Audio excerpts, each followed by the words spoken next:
This Appalachia story is about a weekend at Aunt Ma's in Speedville, Tennessee of Powell Valley, late '62. Now my dad and mom, they've been planning this because we always go down there in the late summer, like a little reunion, bunch of the family. And he managed to get off for the weekend and even get off early. So on a late afternoon Friday, we all loaded up in this old Ford, all my brothers and the whole family. But, you know, I always managed, I don't know why we never got a four-door car growing up. That was these two doors. We'd get in there and brothers fighting for this seat, and fighting for that seat and everything else, and we'd get smacked to get in place. But I don't know how I've got any fingers left. Seems like I always got my fingers mashed in these doors. Well, we hid out of this holler, seeing our neighbors, and we head on down through town, heading our way towards Ma's. Now, we normally don't never get to do this. This is very rare. Only way we get to eat out is with a bologna sandwich outside. So we head on up the mountain and head on over to Cudjoe's cave, and Dad has to stop and get some cigarettes, that's for sure. That's always a necessity there. And the old roads used to come down through the gap. They don't go around them like they do now.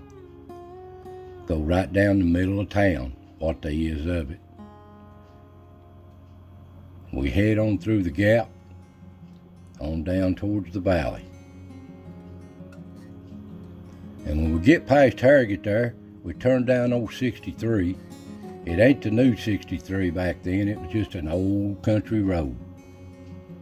And we go down there to about the Gap Creek area, and we turn off on the back valley roads. Go by the old country stores in the big sharp curve. I remember that. And this old country is a hilly country, river ridges. It's not too far from Powell River, just a skip and a hop. And we're getting there just about there on this old country roads here. It's so beautiful here. And we come to Ma's house, we could see it in the distance. She had about 12 kids, so she had a big family. They had a pretty good farm, 100 or so acres that they took care of. Now, like I said, it's not too far from Powell River, just a skip and a hop. But it's a world of difference from southeast Kentucky mountain hollers to Tennessee hollers. And there sat Ma and Claude, my Uncle Claude, on the porch waiting on us. The sweetest people you'd ever meet. And it wasn't long, some of the other family was showing up, and their kids, my cousins, a bunch of knot-headed boys. We'd play a little bit, and then we'd be on top of each other, beating everybody to death. Well, I'd get the blame for it. Sure enough, Mom say, "Go down there and break me off a switch." And I said, "Well, I didn't do nothing." "Well, it don't matter. You go down there and you break me off a switch, or you're going to get a whooping."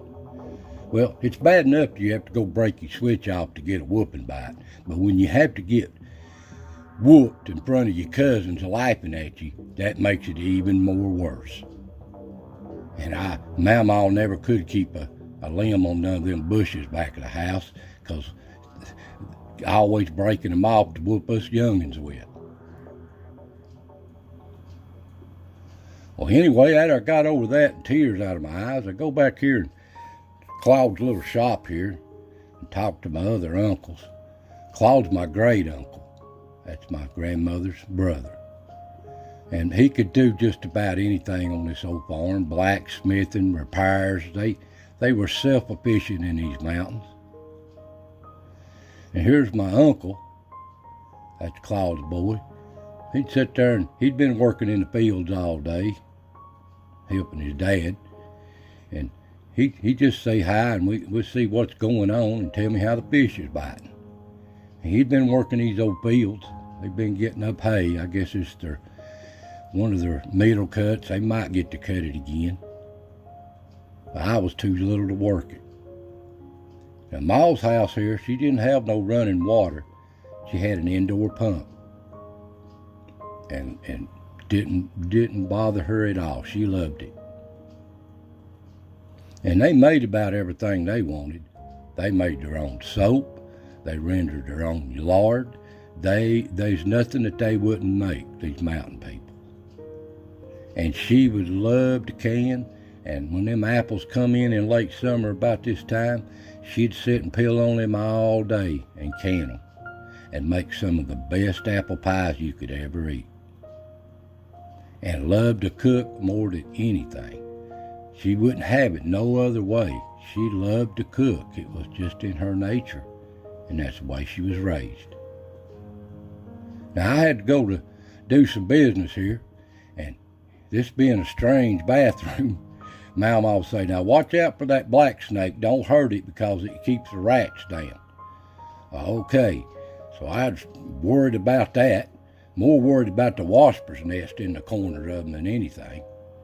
But these old phone books make good paper. Now, I never did figure out the corncob part. I just never would go that far.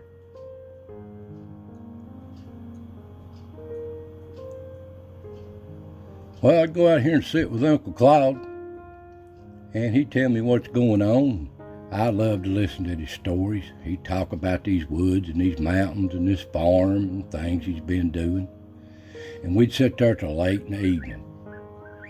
And we'd just sit there and listen to the whippoorwills. That's how I learned to love nature.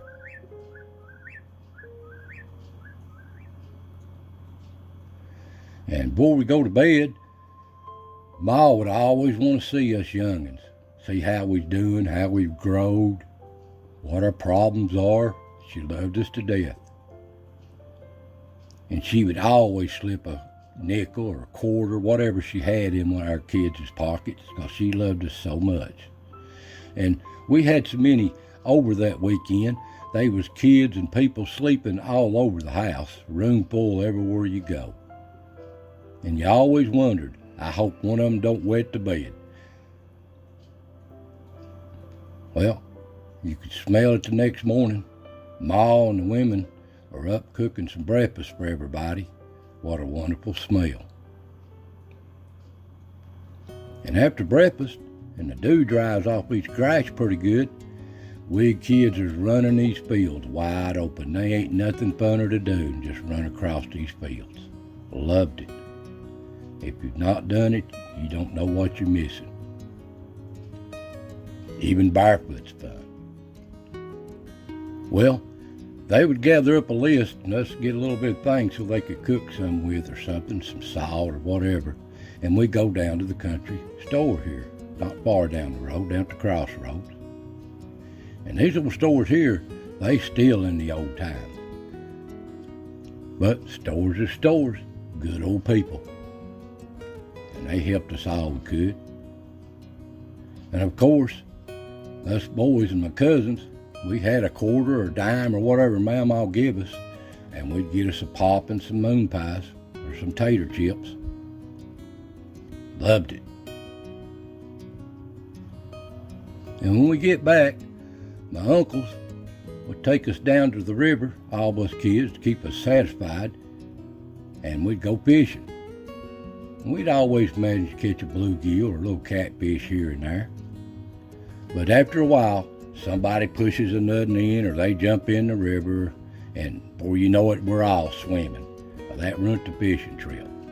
But we had such a wonderful time, soaking wet, walking these old muddy roads.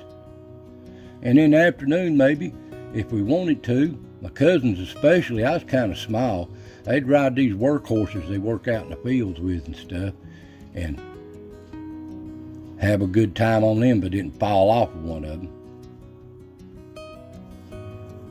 And on Saturday evening, I always had a big dinner, the whole family.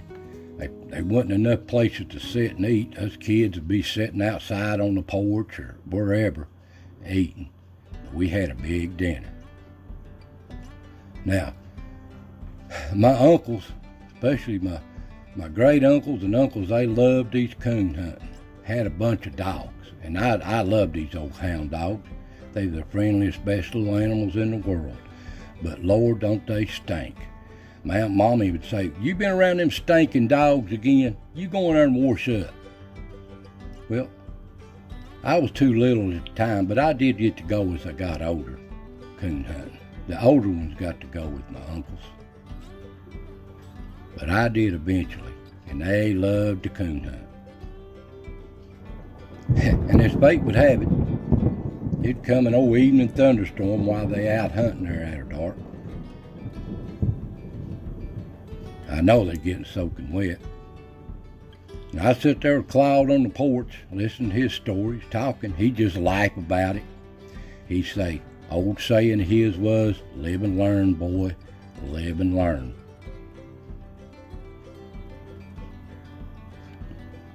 Well, on Sunday morning, we'd all pile up in there, mash my fingers again on them doors, and we'd all head back towards the mining camp.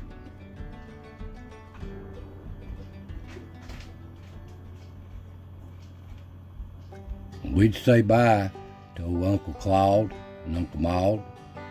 We've spent many trips and weekends there over the years, and they lived to be in their 80s.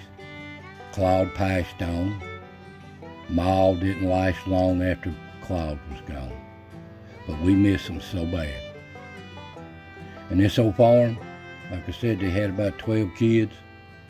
I don't know who's got the farm. I don't even know if they still own it. But it's always etched in my memories of the good times I had growing up.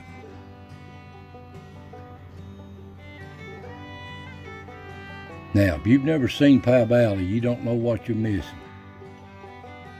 It's such a beautiful place. Beautiful. So anyway, I hope y'all enjoyed this little trip to Miles over the weekend. Just many of the little stories growing up that I'll never forget. So I want to thank y'all for watching, and I'll see you next time.